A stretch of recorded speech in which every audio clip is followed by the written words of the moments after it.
John chapter 5. Sometime later, Jesus went up to Jerusalem for one of the Jewish festivals. Now there is in Jerusalem near the sheep gate a pool, which in Aramaic is called Bethesda, and which is surrounded by 5 covered colonnades. Here a great number of disabled people used to lie, the blind, the lame, the paralyzed. One who was there had been an invalid for 38 years. When Jesus saw him lying there and learned that he had been in this condition for a long time, he asked him, "Do you want to get well?" "Sir," the invalid replied, "I have no one to help me into the pool when the water is stirred. While I'm trying to get in, someone else goes down ahead of me." Then Jesus said to him, "Get up, pick up your mat and walk." At once the man was cured. He picked up his mat and walked. The day on which this took place was a Sabbath, and so the Jewish leaders said to the man who had been healed, "It is the Sabbath. The law forbids you to carry your mat." But he replied, "The man who made me well said to me, 'Pick up your mat and walk.'" So they asked him, "Who is this fellow who told you to pick it up and walk?" The man who was healed had no idea who it was, for Jesus had slipped away into the crowd that was there. Later, Jesus found him at the temple and said to him, "See, you are well again. Stop sinning, or something worse may happen to you." The man went away and told the Jewish leaders that it was Jesus who had made him well. So, because Jesus was doing these things on the Sabbath, the Jewish leaders began to persecute him. In his defense, Jesus said to them, "My Father is always at his work to this very day, and I too am working." For this reason they tried all the more to kill him. Not only was he breaking the Sabbath, but he was even calling God his own Father, making himself equal with God.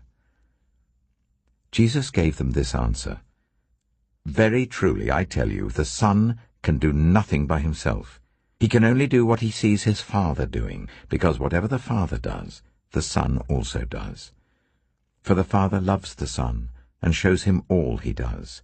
Yes, and he will show him even greater works than these, so that you will be amazed. For just as the Father raises the dead and gives them life, even so the Son gives life to whom he is pleased to give it. Moreover, the Father judges no one, but has entrusted all judgment to the Son, that all may honor the Son just as they honor the Father. Whoever does not honor the Son does not honor the Father who sent him. Very truly I tell you, whoever hears my word and believes him who sent me has eternal life and will not be judged, but has crossed over from death to life.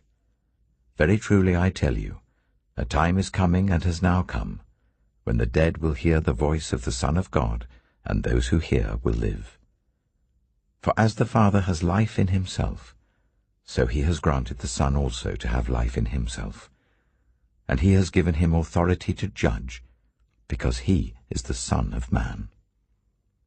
Do not be amazed at this, for a time is coming when all who are in their graves will hear his voice and come out. Those who have done what is good will rise to live, and those who have done what is evil will rise to be condemned. By myself I can do nothing. I judge only as I hear, and my judgment is just, for I seek not to please myself, but him who sent me. If I testify about myself, my testimony is not true. There is another who testifies in my favor, and I know that his testimony about me is true. You have sent John, and he has testified to the truth. Not that I accept human testimony, but I mention it that you may be saved. John was a lamp that burned and gave light, and you chose for a time to enjoy his light. I have testimony weightier than that of John, for the works that the Father has given me to finish, the very works that I'm doing, testify that the Father has sent me. And the Father who sent me has himself testified concerning me. You have never heard his voice, nor seen his form, nor does his word dwell in you, for you do not believe the one he sent. You study the Scriptures diligently because you think that in them you have eternal life. These are the very Scriptures that testify about me. Yet you refuse to come to me to have life. I do not accept glory from human beings, but I know you. I know that you do not have the love of God in your hearts. I have come in my Father's name, and you do not accept me. But if someone else comes in his own name, you will accept him. How can you believe since you accept glory from one another, but do not seek the glory that comes from the only God? But do not think I will accuse you before the Father. Your accuser is Moses, on whom your hopes are set. If you believed Moses, you would believe me, for he wrote about me.